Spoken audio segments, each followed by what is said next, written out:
Welcome everyone to episode 2 of Rebuilding the Commonwealth. This intro is going to be a bit short, so if you didn't watch the first episode, I'd recommend watching it. But in short, we rescued Preston, got to Diamond City and established a home base. We've got a few things to get done today that's story related, but we'll go over that in a bit. But most importantly, in this video is our first little settlement build, which I'm really excited to show you. So there'll be a timestamp for that if you want to skip to it. But other than that, there's nothing else really to say, so I say we just crack straight on. Right, so job number 1 was to go and rescue Nick Valentine. If you've never done that quest before, I won't put too many spoilers in it. I think most of us here have probably done it, but we need to go and rescue Nick Valentine because he's going to help us find our son that was stolen at the beginning of the game. Stop. Okay, we got our own problems. Right? What? You mean the railroad? That's a fairy tale, man. They don't exist. All Diamond City right here.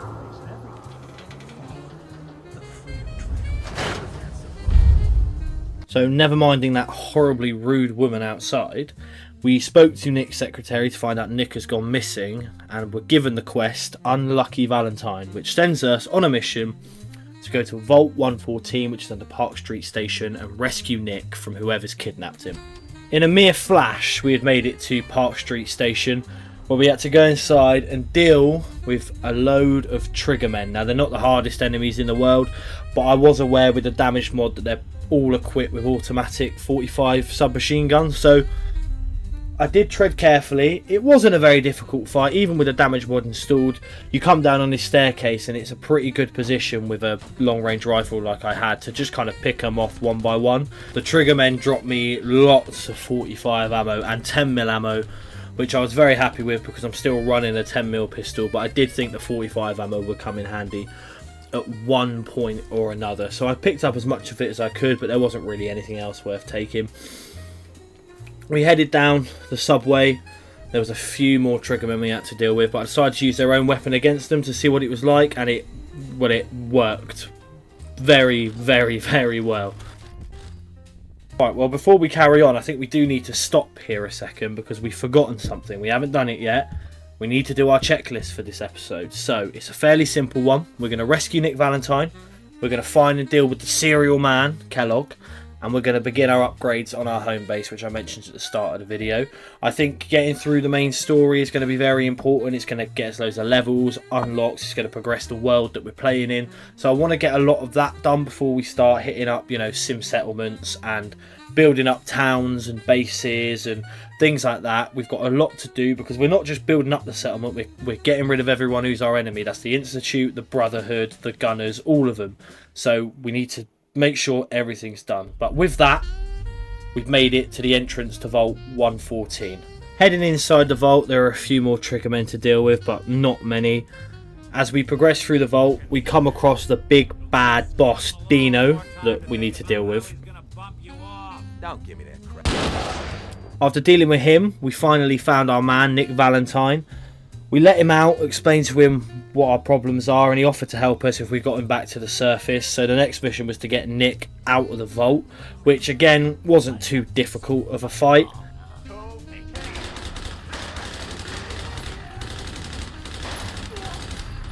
We then had to deal with the pound shot Tony Soprano, Skinny Malone. I used the Psycho Jet that I got from Diamond City Blues to make this fight a little bit easier, which came in handy. We met Nick outside on the surface and agreed to meet him back at Diamond City to carry on the trail to find our lost boy. So, we've rescued Nick. We can tick that off our list.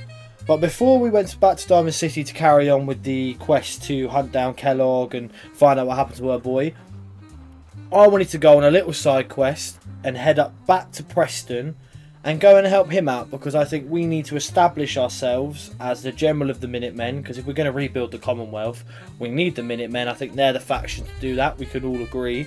So I think I need to go and, become the general, take control of an organisation that I can use to complete the plans that I want to complete. So before we did that with Kellogg, we're going to go and see Preston, we're going to go see what he wants, we're going to see what settlement needs help.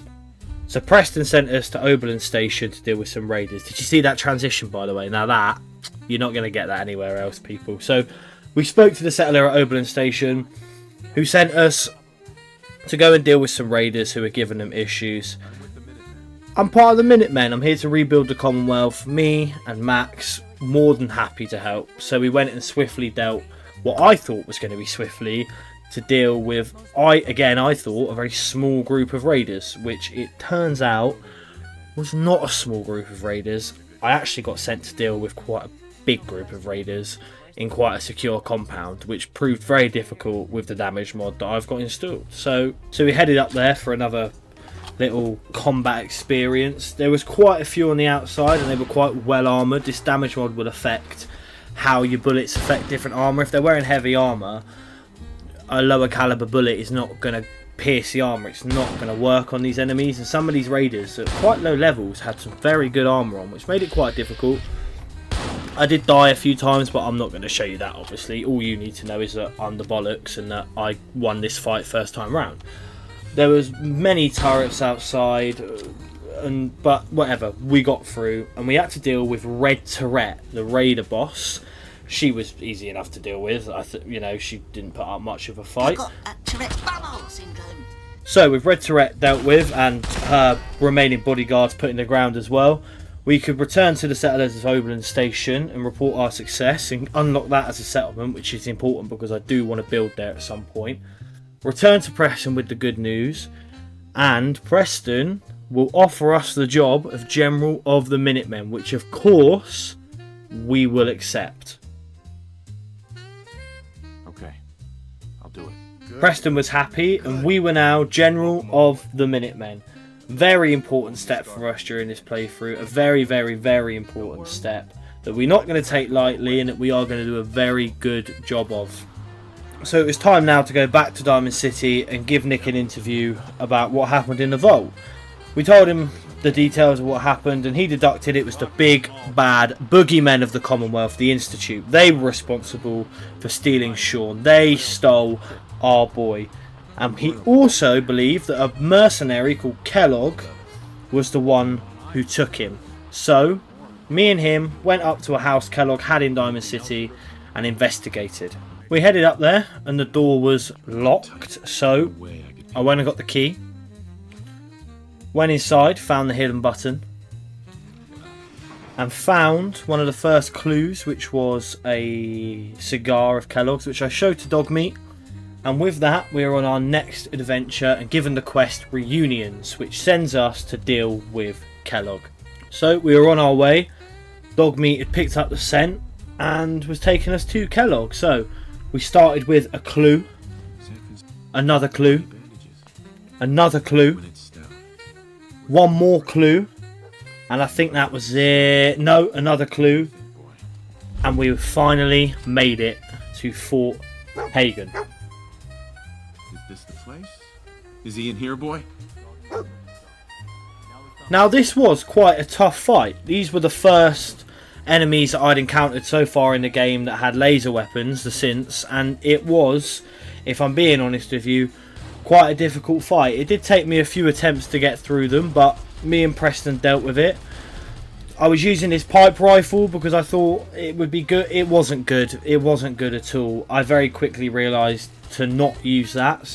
But the hunting rifle came in handy, particularly down the long corridors, but we got through it. I found this awesome explosive 10mm pistol, which will now be a main weapon of ours because that's just a wicked legendary to pull right at the start of the game. So we equipped that, carried on through the fort, and we're ready to take on Kellogg. Now I wasn't taking any chances with this man, so with the fat man that I found in the Fort Hagen storage area, I was going to deal with him very quickly because I knew how difficult this fight could be. So I didn't want to take any chances, so I was ready just to end it as quickly as possible. There he is. Let's talk. We dealt with Kellogg very swiftly, and we had now completed our second objective. So we'd rescued Nick, killed Kellogg, and we could now exit the fort and introduce ourselves to one of the factions that we would be at war with during this series. We are the Brotherhood of Steel.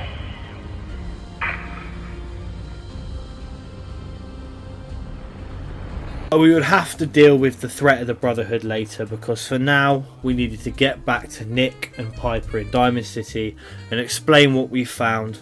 Nick wants us to go to Good Neighbour to talk to his friend Dr. Armari, because he thinks that she will have a way to access Kellogg's memories so we can find out exactly how Kellogg got to and from the Institute, and more importantly, what he did with our boy.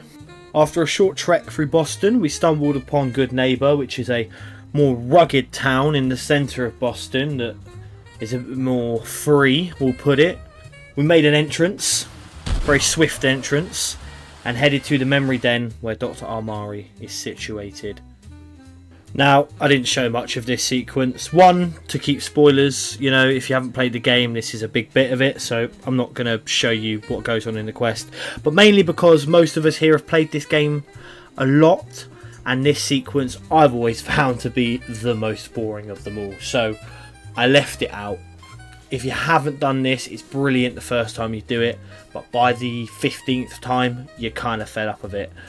But essentially, we go into Kellogg's memories and we find out how the Institute transports things, and it's via teleportation. Oh, well, that was very intense going through all of Kellogg's memories, but thank the Lord we're out of it. Dr. Armari was very, very, very concerned about our well-being, so we answered her questions for her. How do you feel? Bored. Very bored, Dr. Amari. Very, very, very bored. But it was over. It also allowed us to discover a escaped Institute scientist, Virgil, that we are going to need to track down at a later date to find a way into the Institute. But our story quests were over, and it was time to start building our home base. Now, I've been very excited about showing you this, so I'm just going to talk a little bit for this time lapse of me building. And I wanted to go over how the building's going to work, my plans, my ideas, and things like that. So the first thing I think I want to get out of the way to everybody is materials. So the point of this series is to rebuild the Commonwealth. We're going to be building a lot of settlements, and I'm in survival mode. So to build non-functional things, so decorations, structures, things like that, I'm going to include power in that as well, because that's part of the building to me. I will be giving myself the building materials to build them, because I want to be able to build wicked settlements for you and show you the Commonwealth progress, really, without having to spend hours scavenging for materials. And you'll see at the end of this that I do like decorating. However, weapon upgrades and armor upgrades and everything like that that's going to further the game and make me more powerful, I have to go and get those materials myself. I will separate my building materials from the materials that I've found. If I want things like workbenches or items that are locked behind skills, I will have to level up and get those skills. So everything that's functional, I have to acquire myself. But the things like decorations and things just to make cool looking settlements, I am going to give myself the items to do that, so I can produce good content for everybody who watches this, so you're not just spending hours watching me collect materials. Essentially, each settlement we do, I think, will follow a different theme. This one's a little bit rustic, as you can see, but not all of them are going to be like that. I think everyone's going to be a little bit unique, and it is going to serve a purpose to the Minutemen's cause. We'll have radio stations, army bases, towns, supply depots, office buildings, things like that. Every settlement is going to serve a purpose to the cause of the Commonwealth. They're not just going to be, I'm not just going to have 18 massive towns. So I'm looking forward to doing all of them. And this one is only small. I've only done a few bits to the home base, but I wanted to produce something to show you my style of building, so you can see how it is I build and what you're going to expect from other settlements throughout this series. I mentioned back there about the weapon upgrades and armor upgrades. I wanted to get that out there because I didn't want you to think I was going to give myself materials and then use them to upgrade my weapons and armor and things like that and make the game unfair. No, if I want a weapon upgrade, I need to go and find those materials. But I think this is the best way to allow myself complete creative freedom over the series. and not have to spend hours and hours and hours finding ways to make loads of money to buy shipments or go out scavenging for materials, so I can produce the best settlements for you guys I possibly can. But with that, it was time for the tour. So here we are, the first upgrades to Max's home base. We had built a living area and, more importantly, our workshop area. So we're going to go through the workshop area first. As you can see, we've managed to get ourselves a power armor station, but no power armor yet.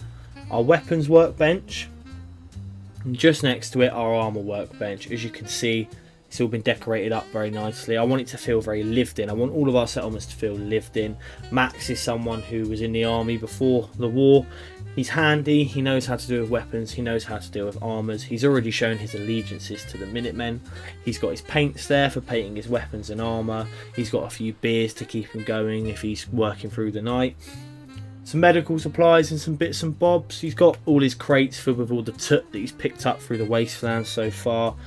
He's managed to find a power armor station and kept it there ready for when he inevitably does find himself a set of power armor. But his workshop area is pretty ready to go. He's got everything he needs to, you know, make his way through the Commonwealth and start leading the people.